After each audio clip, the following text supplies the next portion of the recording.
Thank you, sir.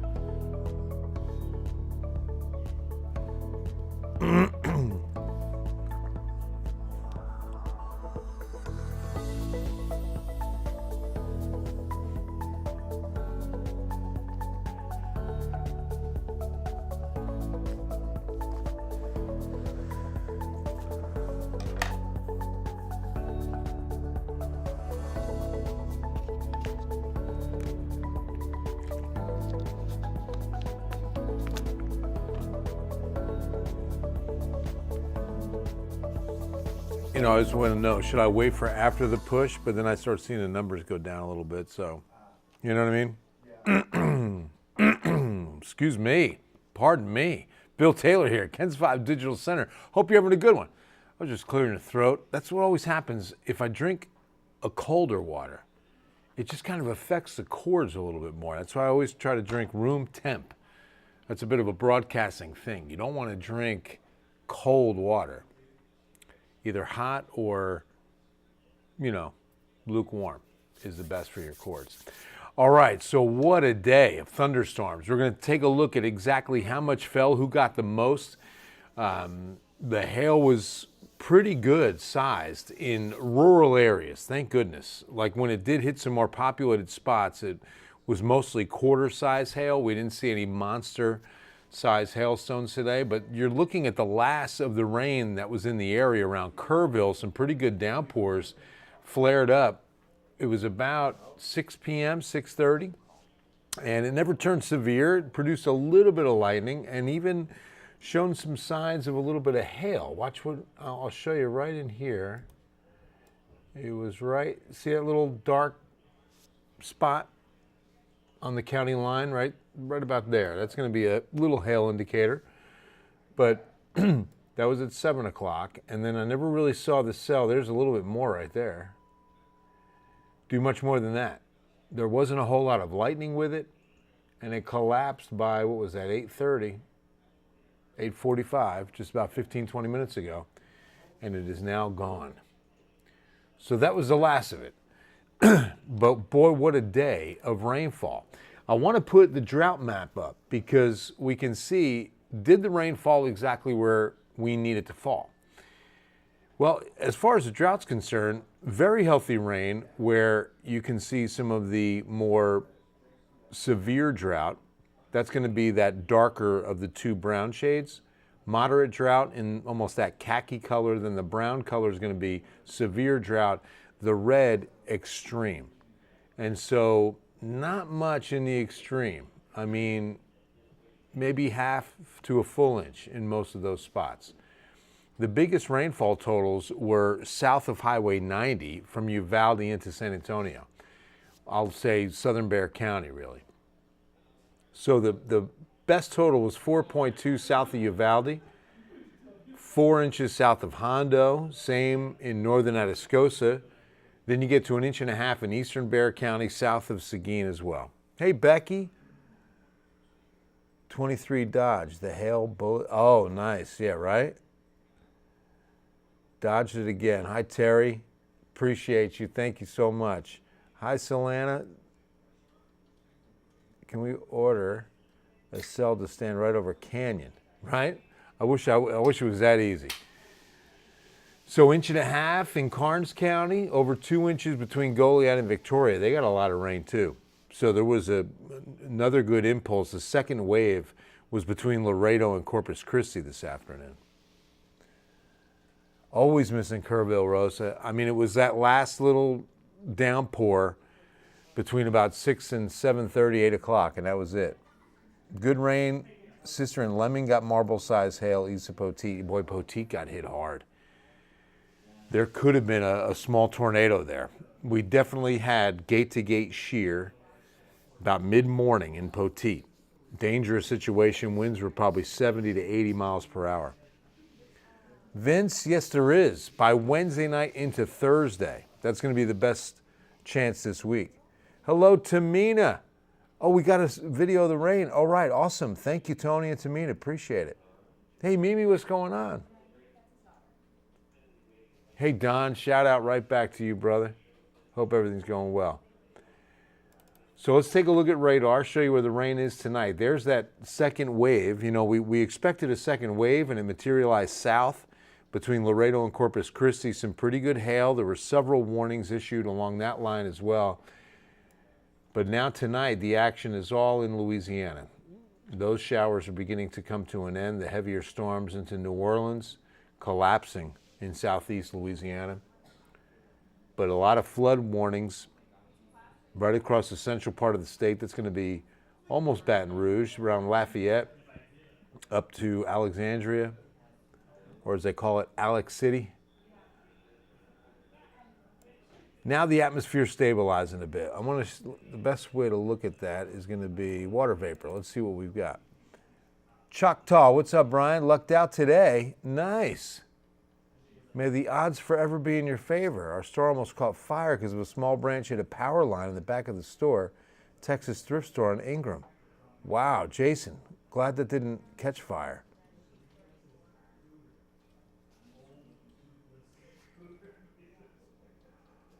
A little bit of hail in Westover Hills.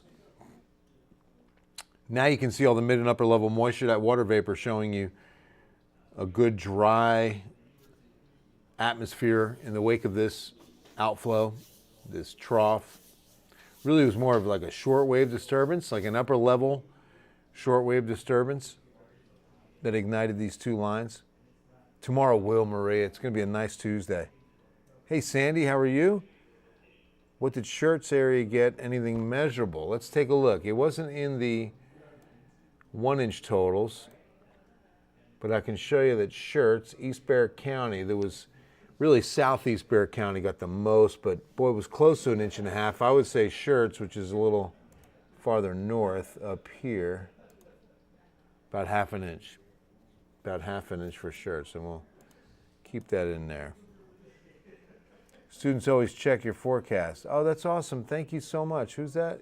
Thank you, Kathy. Tracy, sun's in Prairieville. Weather was pretty bad for about half an hour. Lots of trees down. Boy, enough high winds. Hi, Vanessa. Good to see you. Can we expect this rain throughout the summer, or is it going to end soon? Well, it's, expected through summer. I mean, springtime always gets these kind of weather events, weather systems, but now we'll get into summer and, of course, hurricane season, which is expected to be a bit more active than usual. We're going into a La Nina, and that spells out, in fact, one of the most robust forecasts we've seen from Colorado State University. They're the, leaders, really. I mean, NOAA does a forecast, of course, but Colorado State has a great hurricane department, and Dr. William Gray was the dean of that. He passed away about 4 or 5 years ago, and maybe 6.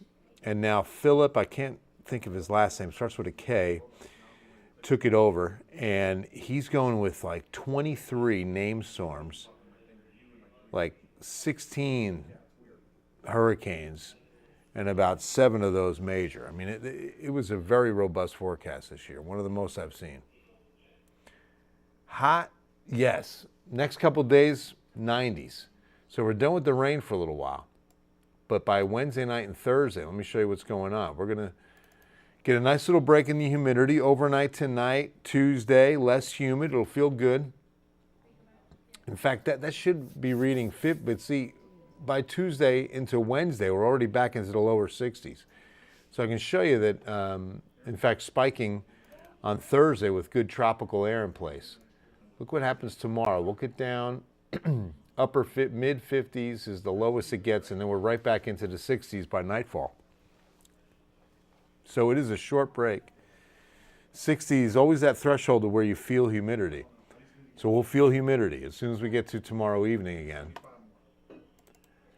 And then here comes the next trigger for said humidity. See out west off the coast of California, that big dip in the jet, that U-shape, that's going to be our next trough, an elongated area of low pressure, of instability.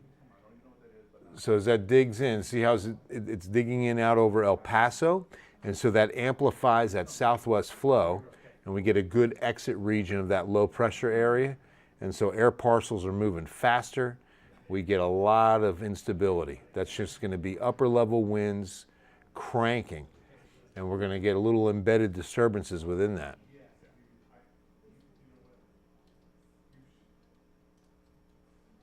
Oh, good. Be able to measure everything, Tatum. That's awesome. Absolutely. Hey, Soul. What's up, man? Plenty of rain in Kennedy. Absolutely. Yeah, in fact, that was a good soaker down there in Karnes County. Bless you too, Marla. Oh, thank you so much. You're so kind. I look up to her. Kendall graduated Saturday, and it was such an honor, and I was so blessed to sit in the audience and watch this young lady. I'm telling you, I think back on my college days, and I'm like just amazed at what she did. She was just incredible. Probably should have worn my mean green, but instead, my first daughter, UTSA grad. Carissa graduated in education. She's now a teacher. So, I mean, both of them, I mean, just getting through college like the way they did, to me, extraordinary, because I was a knucklehead. I flunked out of accounting school, then I went into journalism school. Hi, Katie. Ernest, no more rain for Converse. Thanks, you're the best. Don't care what Paul. Thank you, Ernest, that's awesome. How many name storms do you think we might get in the Gulf? That's a good one, Tony. You know, we didn't have many last year, and so we're kind of due. I'm expecting a very active Atlantic basin, so that's going to mean the Gulf of Mexico too. And things will start cranking up next month for sure. You too, Star. Have a great night tonight. Yes, very much so, Marla. God's glory. Rain on your birthday? Never, Elizabeth. I wouldn't let that happen. It's going to be a nice day Saturday. In fact, let's take a look. First, this is right when that low is going to have its best chance of sending us some weather. So it's going to be Wednesday night into Saturday, and then that system, you can see it kind of moves north as it flattens out. It's kind of going to shift northeast, and it'll take that energy with it. And so we'll see rain chances end from west to east. I think as early as Thursday afternoon, maybe Thursday evening right now in the timing. A lot can change. It's only Monday. But right now it looks as though most of the rain will be early Thursday up until the afternoon and evening. Now, next 2 days, sunny. Tomorrow, a little less humid and 92. So that air drying out a little bit does help boost the temperature a few degrees. Wednesday, 91 and breezy. South winds will start cranking up as that system crosses the Rockies. It helps increase winds. Remember, winds out of the south and Gulf of Mexico kind of feed into these areas of low pressure. We've been looking out for lightning bugs. Oh man, lightning bugs. I remember growing up in New Jersey, we used to capture them in the jars, and yeah, it was a lot of fun. All right, so lots of sunshine. Again, windy on Wednesday. And then the rain chance will start at 40%, but we're almost going to double it by Thursday morning and first half of Thursday. It's going to be wet. High of only 86, which is seasonal. That's where we should be this time of year. So most of this 7-day forecast, above average temps. Howdy, Natalie. The lakes and rivers need the rain so desperately. You're not kidding. Medina Lake, that lake level is under 3%. As a matter of fact, let's take a quick gander.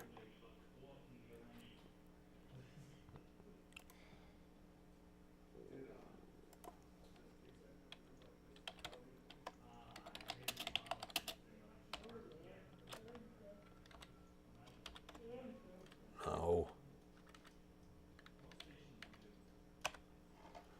2.7 as of today. 2.7. Gary's ready for some triple dig. Koala insulation sure helps out with calls coming in, right? Absolutely, Gary. Love the rain, but will this increase the mold? It will, Robert. It will. I'm expecting, used to eat lightning bugs. Alex, what? That's why you have such a glowing personality, Alex, right? I put them in my eggs, and they're delicious. 2.7, Natalie. Okay, that's wow. Yeah, you got it exactly right. You know your stuff. Can't wait to see drought monitor at the end of this week. So, exactly. We should see a decent improvement. I was showing that off the top. There was some rain over the extreme drought area, but there'll definitely be an improvement because they saw some rain. I mean, the best totals, though, were south and not over the, extreme drought spot. The extreme drought pocket is northwest of the city, up into the hill country over Medina Lake. Please don't hail on Thursday. Okay, Tessa, we'll do our best. But right now, we don't have there's a severe weather outlook, but you really just go 3 days out on the severe weather outlook. I can look at a day 4, but it's really not worth looking at yet. Tomorrow will be the first look to see if the Severe Prediction Center is expecting anything widespread on a severe potential for Thursday. So tomorrow night, I'll have that. How about summer with no 100? Oh, that'd be something, wouldn't it, Hanak? Almost impossible. It can happen in a wet summer. Like if we have a high, a large amount of hurricanes, it's definitely going to be, it can be more rain-cooled like it was today. Nice rain-cooled atmosphere. All right, guys, that'll wrap things up on a Monday. God bless you and God bless yours. I hope you guys have an awesome evening. And I hope you watch us at 10 because we've got all the footage from today's storms. Paul Morales was like in the thick of it, in the worst hit area, which was Poteet. All right. God bless you guys. See you at 10.